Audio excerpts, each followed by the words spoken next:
Olá, alunos. Então, aqui está a apostila 4, tá?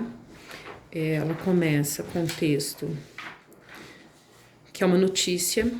Então, aqui está o título da notícia. Fóssil de 67 milhões de anos revela espécie de dinossauro até então desconhecida. Aí tem aqui um resumo da notícia. A descoberta realizada no Novo México acrescenta uma novidade sobre a nossa compreensão da idade dos dinossauros. Então, vocês viram na aula passada a diferença entre notícia e reportagem. A notícia ela é sempre mais breve, mais curta, quase que imediata. E a reportagem pode ter pessoas sendo entrevistadas, ela é mais longa. Aí tinha as perguntas do texto, aí de novo ia para o texto 2, que também é uma notícia sobre a água, e aqui chegou-se na atividade que nós vamos fazer hoje. Atividade 3, A Volta, de Luiz Fernando Veríssimo. Então acompanhe aí com a atividade de vocês. Da janela do trem, o homem avista a velha cidadezinha que o viu nascer. Seus olhos se enchem de lágrimas. 30 anos. Desce na estação. A mesma do seu tempo. Não mudou nada. E respira fundo. Até o cheiro é o mesmo. Cheiro de mato e poeira. Só não tem mais cheiro de carvão, porque o trem agora é elétrico. E o chefe da estação, será possível? Ainda é o mesmo? Fora a careca, os bigodes brancos, as rugas e o corpo encurvado pela idade, não mudou nada. O homem não precisa perguntar como se chega ao centro da cidade. Vai a pé, guiando-se por suas lembranças. O centro continua como era. A praça, a igreja, a prefeitura, até o vendedor de bilhetes na frente do clube comercial parece o mesmo. Você não tinha um cachorro? O Cusca? Morreu, faz 20 anos. O homem sabe que subindo a Rua 15 vai dar no cinema, o Elite. Sob a Rua 15, o cinema ainda existe, mas mudou o nome, agora é o Rex. Do lado tem uma confeitaria, os doces da infância. Ele entra na confeitaria, tudo igual, fora o balcão de fórmica, tudo igual. Ou muito se engana, ou o dono ainda é o mesmo. Seu Adolfo, certo? Lupércio. Errei por pouco. Estou procurando a casa onde nasci. Sei que ficava ao lado de uma farmácia. Qual delas? A Progresso, a Tem Tudo ou a Moderna? Qual é a mais antiga? A Moderna.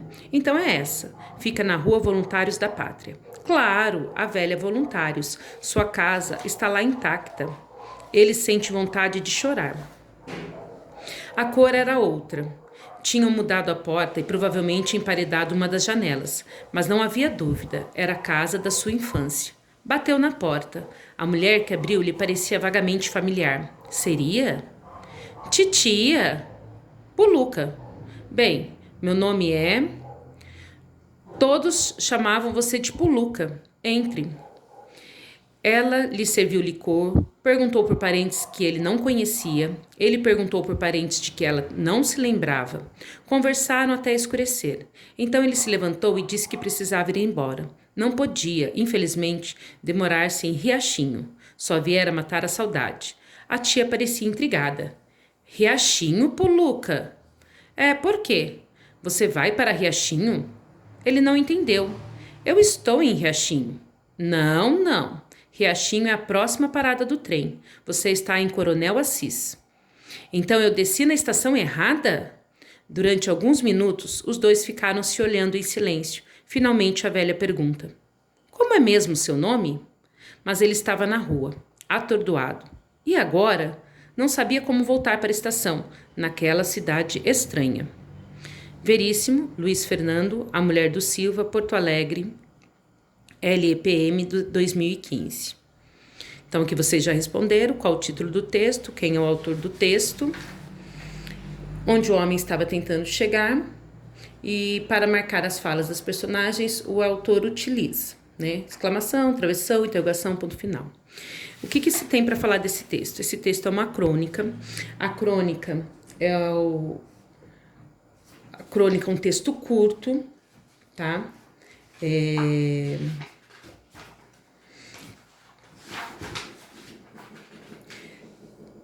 que trata sempre de temas cotidianos. Em geral, o tempo que se passa a história é curto. Então, não é uma história longa, que se passa em vários dias, em vários anos. É sempre uma história curta. Elas podem ser publicadas em jornais, revistas, livros ou internet. Geralmente, a intenção da crônica é provocar humor. Pode também ter crônica que leve a refletir sobre o que está acontecendo ao seu meio. Tá? E nas perguntas que a gente vai ver que vocês farão no Google Forms, tem algumas perguntas que a gente tem que relembrar. Lá vai perguntar se a crônica está num discurso direto ou indireto. Não lembro, está no livro que está com vocês, aquele roxinho que já está com vocês, na página 217 está lá. É importante esclarecer que o discurso direto é caracterizado por ser uma transcrição exata das falas das personagens, sem participação do narrador.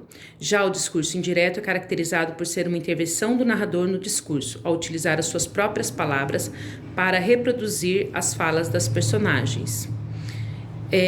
O discurso direto ou indireto é uma escolha do escritor no momento em que produz um texto. Assim, você também poderá fazer uso desses recursos ao produzir um conto. Então, mas aqui é a atividade lá do nosso livro, que é discurso direto e indireto. Então, o que é o discurso direto?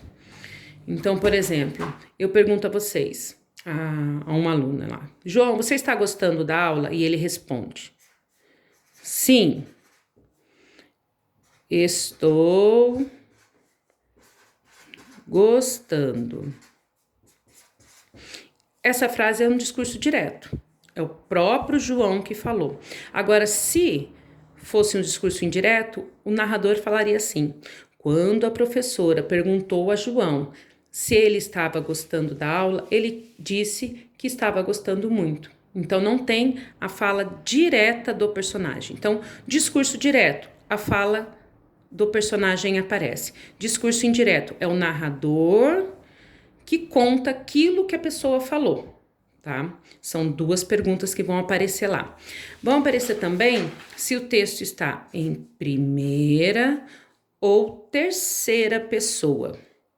Primeira pessoa do singular é eu. A terceira pessoa é ele, ela ou eles, elas, eu ou nós.